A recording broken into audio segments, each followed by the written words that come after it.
Tapi kan kita nggak tahu. Maksud intinya sih ini sih kalau misalnya tiap rumah tangga itu pasti ada masing-masing punya cobaan sendiri, punya masalah tersendiri.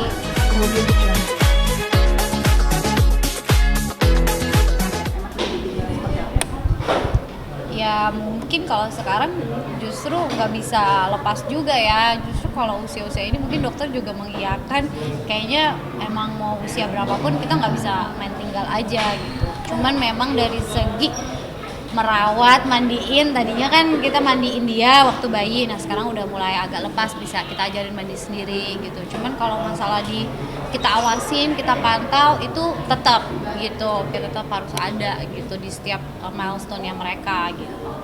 Kalau suami ikut mandiin anak juga atau ngerawatnya seperti apa sih? Oh, jelas. Kalau bisa suami, alhamdulillah sih dia mau ikut terjun langsung. Tapi memang dulu waktu bayi dia nggak mau, karena mungkin concernnya satu, kita kan orang tua baru gitu ya, takut salah. Jadinya dia waktu bayi tuh dia hanya menyiapkan, bantu nyiapin air panas, bantu siapin baju gitu. Tapi kalau untuk terjun langsung sih mamanya tetap. Nah kalau udah mulai besar ini anaknya yang request, aku maunya mandi sama papa gitu, maunya sama papi aja gitu. Jadi papinya kan nggak mau, jadi ada dilibatkan juga di situ gitu. Anak keempat udah mau masuk SD ini. Banyak masyarakat yang bilang Kak Putri awet muda nih, cantik. Tanggapannya gimana? Kita ngomongin ya, jadi awet muda, dok bisa dibantu apakah air panas menjadi awet muda dok? Ya nggak tahu ya, nggak bisa jawab kalau yang itu. Gitu. Tadi kan kayak dia sekarang kayak sharing gitu di rumah gitu, kayak kegiatan-kegiatan kedua seperti apa sih gitu, share kayak tahu ada yang ini dia udah seperti apa gitu, kayak dia lebih sharing aja anak-anak juga gitu kan, untuk di luaran sana gitu, ternyata kayak ngasih tahu gimana sih apa ya, kayak terus anaknya gimana, terus seperti apa gitu gitu, sharing Instagram gitu seperti apa. Sebenarnya sih ibu-ibu sekarang enaknya banyak ini ya, banyak platform yang dia bisa mengakses informasi. Cuman memang lebih enaknya itu jangan berpatokan pada suatu hal yang memang bukan bidangnya. Misal kayak ibu-ibu bertanya gimana tips and trick kalau mandi air hangat gitu, mungkin aku bisa share. Tapi kalau misal pakemnya di mana kayak suhu itu kita harus bertanya sama ahli, kayak salah satu sama dokter Berta gitu ya. Jadi gimana caranya sebagai orang tua juga harus pinter-pinter akses ya, jangan sampai salah informasi gitu. Memang sih menurut aku lihat kok bunda influencer yang itu mandiin anaknya guyur aja misal gitu. Tapi kan dari segi dokter kita juga nggak boleh sampaikan kan, jadi kita harus tanya juga dok, benar nggak dok kayak gitu, apa langsung guyur, apa gimana dok gitu. Jadi memang harus buat saran buat para bunda di rumah, bagus sekarang bunda-bunda bisa mengakses dari segala macam platform, tapi juga kita harus pintar juga yang mana nih memilah, yang ahlinya, yang benar yang mana, itu juga nggak bisa ditelan mentah-mentah gitu sih. Kayak untuk mandi anak sendiri ngasih waktu nggak sih untuk ayo ya 20 menit kita sambil lama-lama di Mungkin coba bisa dokter yang ini kalau dari segi dokternya nih baiknya. Ya tentunya pasti ada batasannya waktunya, kita nggak bisa terlalu lama, mengingat kan semakin lama mandi tuh nanti dia akan semakin gampang kedinginan ya. Jadi ya mungkin kalau masih bayi sih sebenarnya nggak sampai 5 menit udah cukup. Kalau misalnya udah agak besar, udah agak ya sambil main-main air ya mungkin setengah jam. Ya, tapi tetap kita batasi biar dia tidak berlebihan gitu. Mandi sendiri. Ya sebenarnya ketika kita ngelihat dia sudah lebih gerakannya udah lebih bebas, dia udah bisa lebih mandiri, udah bisa copot baju sendiri, udah bisa copot celana sendiri ya. Kira-kira mungkin usia-usia di atas 45 tahun kira-kira sudah seperti itu. Mereka sebenarnya udah bisa mandiri tuh. Tentunya kita juga walaupun kita lepas untuk mandi sendiri, tetap kita awasi. Nah itu dia nih dong. Saya 6 tahun belum mau mandi sendiri Biasanya dong. belum mau itu dia. Kalau bisa sih bisa, cuman Iya benar. kadang mereka menganggap bahwa quality time bersama orang tua itu adanya pas mandi. Jadi mereka suka menunggu Curhat. menanti saat-saat dimandikan sama orang tua, karena di luar itu mungkin ya sibuk, ada kesibukan lain segala macam, pekerjaan gitu. Jadi dan mereka melihat, oh kalau pas lagi dimandiin aku enak banget tuh bisa ngobrol sama orang tua gitu. Jadi itu bisa jadi salah satu yang mereka tunggu-tunggu. Jadi mereka mungkin belum mandi sendiri bukan karena nggak bisa, tapi belum mandi sendiri karena mereka memilih seperti itu.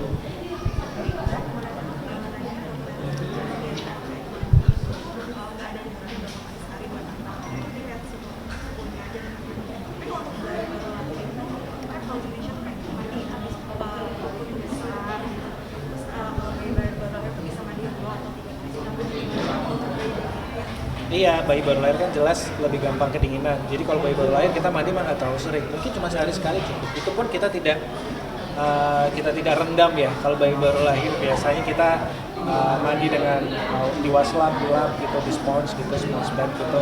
Nah itu biasanya sampai tali pusarnya puput. Begitu tali pusarnya puput kita udah bisa tuh masukin bayinya ke ember, walaupun bednya juga tidak terlalu dalam ya, mungkin sekitar 5 sentian gitu, udah bisa dimandi dengan cara seperti itu. Waktunya, iya betul. Oke, makasih ya teman-teman sekalian.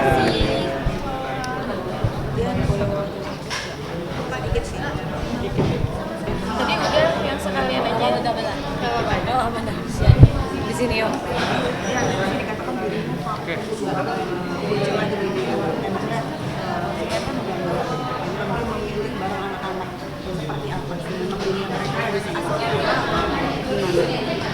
Mungkin ibu-ibu di rumah juga setuju kali ya, kalau misalnya udah punya anak tuh pengennya mencurahkan semuanya buat anak gitu. Cuman memang kadang keadaan ya kita harus kerja, kita harus ke pasar, membeli ke supermarket, baru kita bisa tinggal. Tapi kalau misalnya dari deep down seorang ibu pasti pengennya nemenin anaknya 24 jam. Apalagi kayak ngelihat milestone dia dari bisa ngomong, bisa jalan, bisa ya macam-macam gitu ya.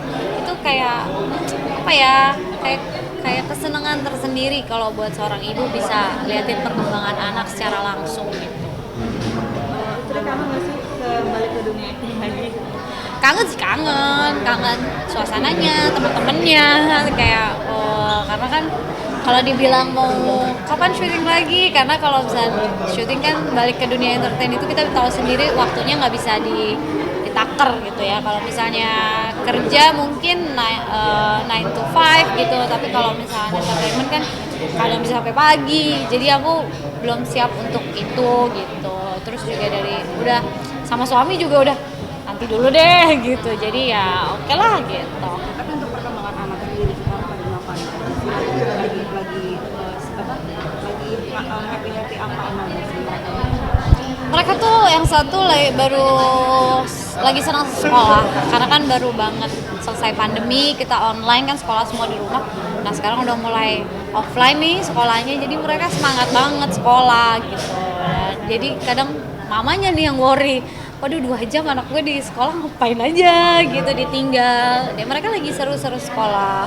Kalau yang kecil itu lagi ini banget sama kokonya, lagi apa ya, ibaratnya love hate relationship gitu. Kalau dibarengin lama kadang suka berantem, tapi kalau misalnya nggak ada nyariin, jadi emang mereka lagi bondingnya lagi ini banget gitu. Jadi dua-duanya cowok.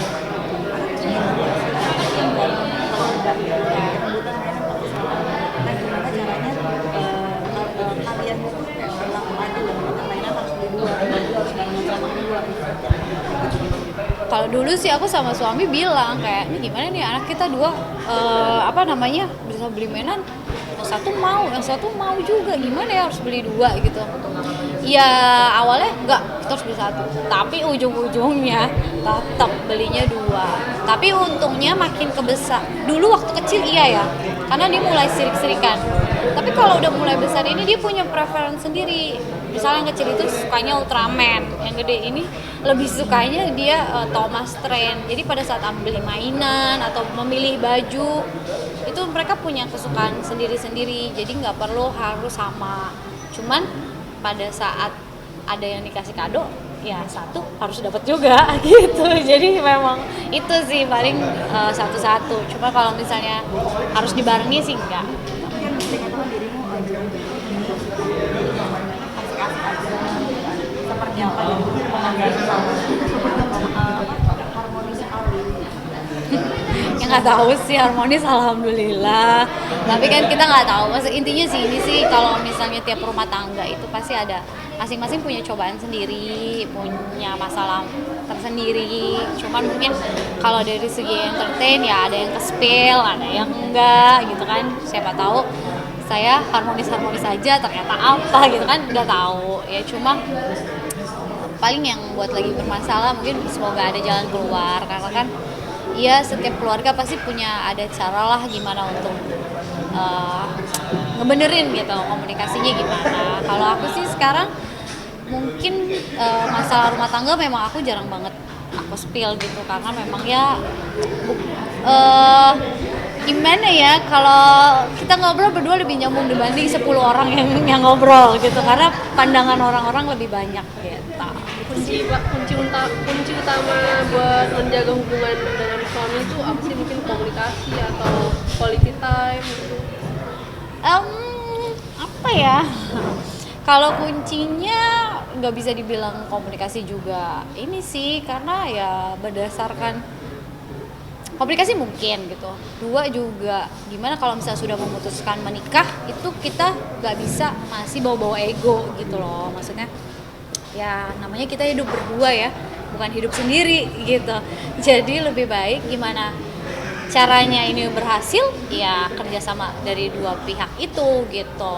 Kalau misalnya berdua ini nggak bisa teamwork ya buat apa gitu kan. Jadi teamwork itu juga penting gitu. Maksudnya teamwork ya komunikasi, kapan kita harus mengalah, kapan kita harus ego kita naik, kapan kita harus sacrifice gitu. Jadi ya menikah itu nggak segampang itu. Nah Putri, terakhir dong tanggapannya nih yang tadi aku bilang lagi, banyak yang bilang kamu udah punya 2 anak tapi tetap awet muda. Tetap kan happy apa gimana nih Kak?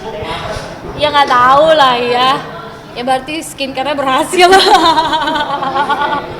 Enggak lah, ya mungkin kalau misalnya itu dari orang luar mungkin lihatnya awet muda ya. Saya sih alhamdulillah. Cuman kuncinya apa sih juga sekarang belum tahu gitu ya. Mungkin ya nggak tahu ya. Gitu aja sih. Ya, makasih ya semua.